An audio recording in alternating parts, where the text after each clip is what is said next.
Mr. Vikas Kumar, he ultimately had given the appointment.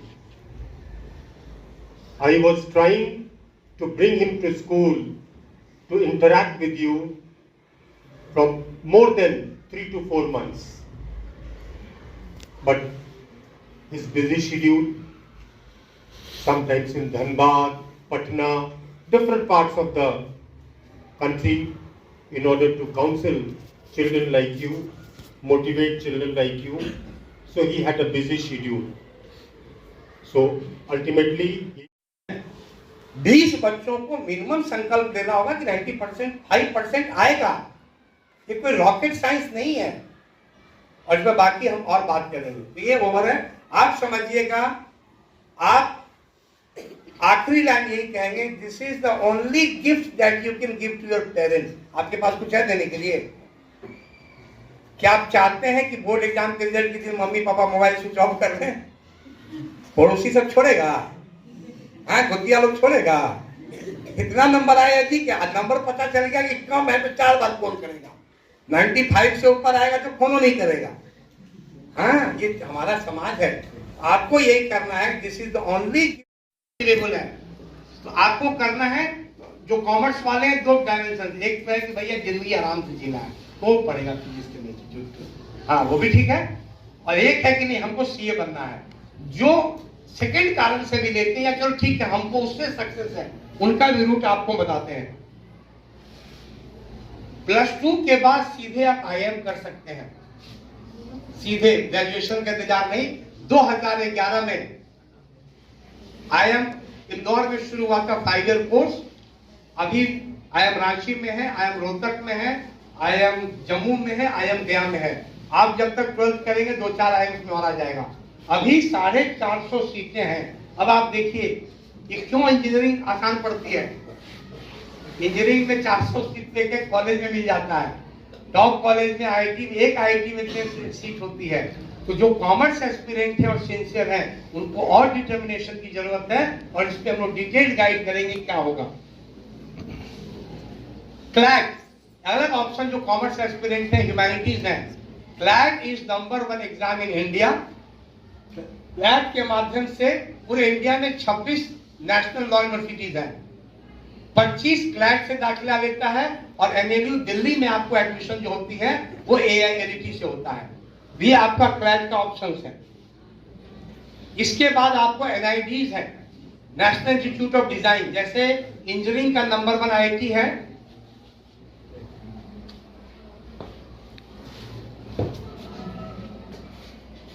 जैसे engineering का number 1 IITs है, design में number 1 NID है। 125 सीट है मात्र। इसमें भी DAVs हो, रांची हो, बोकारो हो, जमशेदपुर सराउंडिंग हो, बच्चे जाते हैं। कितने बच्चे हैं, हाथ उठाएंगे, जिनको लगता है कि आप पढ़ लेंगे तो मैथ्स में 90 से ऊपर ले आएंगे? हाथ उठाइए, पूरा उठाइए। कैमरामैन फोकस करो, फोटो लो। ठीक, हाथ नीचे। बेटा ये अचीवेबल है। हम आपको बता दें, फिर रिपीट कर दें, जो सर लोग दे रहे हैं उसको एकदम ईश्वर का प्रसाद मान के ग्रहण करो, उस सवाल को बना दो। मैं एक छोटी बात करता हूँ, पहला चैप्टर क्या रियल नंबर है? हमको मैथ्स में बहुत मुश्किल से पास किए थे, हाँ, और मैथ का बहुत कमजोर विद्यार्थी, इसलिए हम जानते हैं। जब प्री बोर्ड हमारे समय हुआ था, हमको 22 नंबर आया था प्री बोर्ड में, हाँ 22 हिंदी में। 22 नंबर वाले को टीचर ने ठोक ठा के 67 नंबर मुझे आया, और मुझे वो 90% से ज्यादा प्रिय है। और आज भी मैं बहुत कम हुआ है, उस समय 67 नंबर लाना बड़ी बात थी मेरे लिए, तो महाबात, कभी 40 से ऊपर नहीं आया। अब मैं कहना चाह रहा हूं कि जनवरी से भी अगर टीचर की बात मानेंगे तो ऊपर चले जाएंगे। और इसमें समझिएगा, रियल नंबर में आपको जिम्मेदारी से एक स्टेटमेंट देता हूं। अभी रिसेंटली हम एक एग्जाम दिए थे, एफसेट AIF SET, वही वाला हम दिए थे। ठीक है, तुम्हारा नीट कवर हो गया, ठीक है, बात PCM भी है। समझिएगा बच्चे क्या है, जेईई मेन परीक्षा फिजिक्स में कोई रिलेशन 11th और 12th का है नहीं है। तो 12th का जो कमांड आप करेंगे, आपको समझिएगा 25 क्वेश्चन सॉल्व करने हैं, 25 25 25 फिजिक्स केमिस्ट्री मैथ। तो 25 में 25 नहीं सही करना है आपको। अगर आप अपना लेवल देख लीजिए, किसी को 20 टारगेट होगा, किसी को 15 होगा। इसके लिए आपको सभी चैप्टर्स कंप्लीट भी नहीं करने हैं, सिर्फ 12th का आप कमांड कर लेंगे टॉपिक्स, तो आपकी गाड़ी आगे बढ़ जाएगी। और एक चीज बस, आप एक जिस किताब से पढ़ रहे हैं, जिस कोचिंग से कर रहे हैं, कीजिए PYQs बनाएंगे। ये सभी लोग बोलते हैं, पर PYQ में एक बात मैं और करता हूं, आप एक PYQ बनाए 25 क्वेश्चन, 25 में से 5 नहीं बना, जो नहीं बना उसका डिस्कशन कौन करेगा? तो अगर बार बार PYQ बनाओगे और डिस्कशन नहीं करोगे तो फिर तुम्हारी गाड़ी उलट जाएगी। 11th वाले को शुरू से प्रिकॉशन रहना है। तो ये एक होराइजन हुआ। इसके बाद क्या है, आप सभी लोगों को फॉर्म के फीस पर मत जाइएगा, कॉलेज के फीस पर मत जाइए। बिट्स पिलानी का एग्जाम सबको देना चाहिए। फीस को बाद में हम लोग डिस्कस कर लेंगे, सबके लिए रास्ता खुला है, गवर्नमेंट ने ऐसी पॉलिसी बनाई है, पर ऑप्शन होना चाहिए। बिट्स पिलानी में क्या है, 130 क्वेश्चन पूछे जाते हैं, 390 नंबर का टोटल मार्क्स रहता है। इसमें 90 मार्क्स का मैथ्स और लॉजिकल रीजनिंग भी है, इंग्लिश और लॉजिकल रीजनिंग। इसमें 60 नंबर लाना सबके लिए आसान काम है अगर मॉक टेस्ट दोगे। मॉक टेस्ट का थंब रूल है, जेईई मेन एडवांस के लिए तो आप कोचिंग इंस्टीट्यूट जानते हैं, बिट्स पिलानी के लिए भी थंब रूल है, जो नेशनल कोचिंग है, नेशनल ब्रांड है, उसका लो, नहीं तो एक क्या नाम है, फोड़ू क्लब है, मिस कर रहा हूं नाम, बहुत अच्छा है वो, यंग लड़कों ने बनाया है, बिट्स पिलानी के टेस्ट में बहुत जबरदस्त है। इसके अलावा हर बच्चा जो इंजीनियरिंग एक्सपीरियंस है, जो जेईई में नहीं भी बढ़ रहे, कॉमेडके का फॉर्म सभी लोग भरेंगे। नाम सुने कॉमेडके का? क्या है ना, जिस प्राइवेट कॉलेज के लिए आप परेशानी करते हैं, अलग तरीकों के लिए परेशान होते हैं, जितने भी कॉलेजेस हैं प्राइवेट, उसका एक ही रास्ता है बेंगलोर का, वो है कॉमेडके। कॉमेडके में आपको 20,000 से ज्यादा सीटें हैं, और कॉमेडके के जो टॉप 5 कॉलेजेस हैं, they are at par with NITs, और टॉप 10 में एडमिशन के लिए 4000 रैंक के आसपास लाना है। कॉमेडके एक है जिसमें सबका दाखिला पक्का है, आप भरेंगे कुछ न कुछ होगा।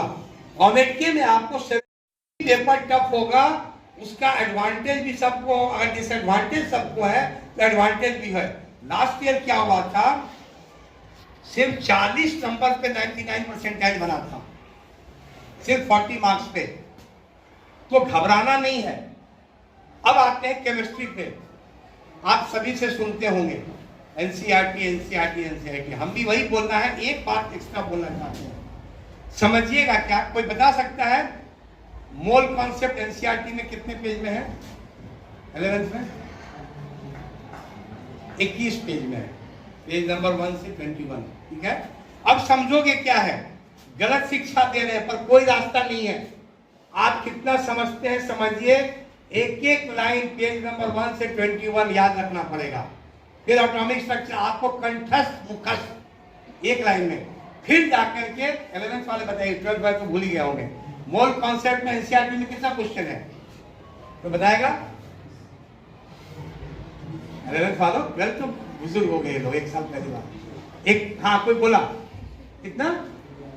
20 नहीं, 31 क्वेश्चन है, हमको इससे ज्यादा कुछ नहीं मालूम है, ठीक है। 31 क्वेश्चन बेटा अगर नहीं NCERT का बनेगा तो जेईई में नहीं बनेगा। इसी भ्रम को पैदा करके कोचिंग इंडस्ट्री आराम करती है, 5 रिजल्ट को दिखाती है और आपको दिखाती है। वो 5 रिजल्ट भी उनका है, लेकिन 95 का क्या हुआ? तो आपको अपनी जिंदगी खुद जीनी है और उनके मदद लेनी है। आपको जो समझिए, मैथमेटिक्स में क्या है, 11th का ज्यादा बेसिक 12th में, लेकिन अगर फिजिकल केमिस्ट्री का बेसिक गैप होगा तो समझ में आएगा 12th ठीक से, मुश्किल है जी लेवल का। ऑर्गेनिक केमिस्ट्री में भी यही हाल होती है। फिजिकल और ऑर्गेनिक में एक डिफरेंस समझ लो सभी को ही। फिजिकल केमिस्ट्री में क्या है, एक चैप्टर करोगे तो एक चैप्टर का क्वेश्चन बन जाएगा। ऑर्गेनिक में ऐसा होगा नहीं होगा, पूरी रामायण पढ़ोगी फिर भी पता नहीं चलेगा कि सीता जी कहाँ गए, ठीक है। तो ऑर्गेनिक केमिस्ट्री में है। ऑर्गेनिक केमिस्ट्री में एक बात कहना चाहते हैं, मैकेनिज्म सब सुने हो, सारा खेल वही है। अब इस खेल को तुमको सिद्ध करना पड़ेगा, टीचर पे ठीकरा फोड़ने से काम नहीं चलेगा। तो उसको कर लोगे तो अभी जो आपका टाइम बचा हुआ है, अगर आप बोर्ड के लिए भी 12th के सीरियसली पढ़ लेंगे, थोड़ी सी मेहनत कर लेंगे, तो 25 में से 15 क्वेश्चन सबका बनेगा जेईई मेन में। 15 बनेगा मतलब बनेगा। बोर्ड फोकस कीजिए, पुराना रिवीजन आप ढंग से कर दीजिए, केमिस्ट्री में गाड़ी निकल जाएगी आराम से। 15 क्वेश्चन और अच्छे से तैयारी कर रहे हैं 20। फिजिक्स में आपको समझ रहे 12th वाले, 11th में चैप्टर 1 ठीक, 2 ठीक, 3 ठीक, 4 5, छठा आते आते उसके बाद भगवान याद आने लगते हैं। तो मुझे क्या अंतर्यामी तो हो नहीं, सब बच्चा करता है मेरा बच्चा यही, मेरा बच्चा हो, मेरा बच्चा, लेकिन जो टेंशन आते आते अब समझना उसमें बहुत छोटी सी बात है। बात सिर्फ इतनी है बेटा, जिस चीज को टीचर को हर साल पढ़ना पड़ता है, तुम एक ही बार में पढ़ के चाहते एक्सपर्ट हो जाओगे? 2 बार पढ़ो, 3 बार पढ़ो। और मैं एक सुझाव देना चाहता हूँ, फिजिक्स में अगर कोई भी टॉपिक नहीं समझ में आ रही है तो अलग पांडे का जो पुराना वीडियो है वो देखना। आफ्टर हीरो बनने के बाद नहीं, सेलिब्रिटी बनने के बाद स्टाइल अलग है, वो भी बहुत अच्छे वीडियो है, पर जो 2020-21 का वीडियो है उसका कोई विकल्प नहीं है। कुछ नहीं समझ में आ रहा है, चुपचाप उसको खोलो, लेकिन कॉपी किताब लेके बैठोगे तब समझ में आएगा। हाँ, और कान पकड़ के रिवाइंड करके नहीं समझ में आया तो 2 बार सुनो, सारा बैकलॉग क्लियर हो जाएगा फिजिक्स में, कोई दिक्कत नहीं है। छोटी फिर there are many teachers better than him also, जो अभी बहुत पॉपुलर हो गए हैं जेईई को लेकर के, एडवांस को लेकर के, इट इज योर कॉल। पर अगर बेसिक समझ में नहीं आ रहा है तो वो भी जाए। इवन केमिस्ट्री भी पढ़ाया हुआ है उनका, तो देख लो, केमिस्ट्री ऐसा नहीं कहेंगे यू मस्ट, पर फिजिक्स में नहीं समझ में आता है, चिंता नहीं करो। इसके अलावा जो टीचर से आप पढ़ रहे हैं ओवरऑल यही है।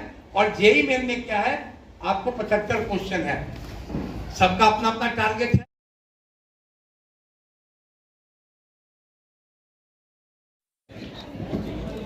इसमें क्या होता है ना, आप सभी लोगों को बायोलॉजी पढ़ने में भी अच्छा लगता होगा, नंबर भी ठीक आते होंगे। इस गरीबी रेखा है 330 फिजिक्स और केमिस्ट्री में, फिजिक्स केमिस्ट्री पे पूरा जान देते हैं, लेकिन वो बेवफा निकल जाते हैं, नंबर याद। और बायोलॉजी को सोचते हैं लास्ट मोमेंट में कर देंगे, चुप रहो। बायोलॉजी में भी आपके इंजीनियरिंग में क्या होता है, अभी 5000 रैंक के अंदर मतलब आप आ रहे हैं तो एम्स आपको मिल जाएगा।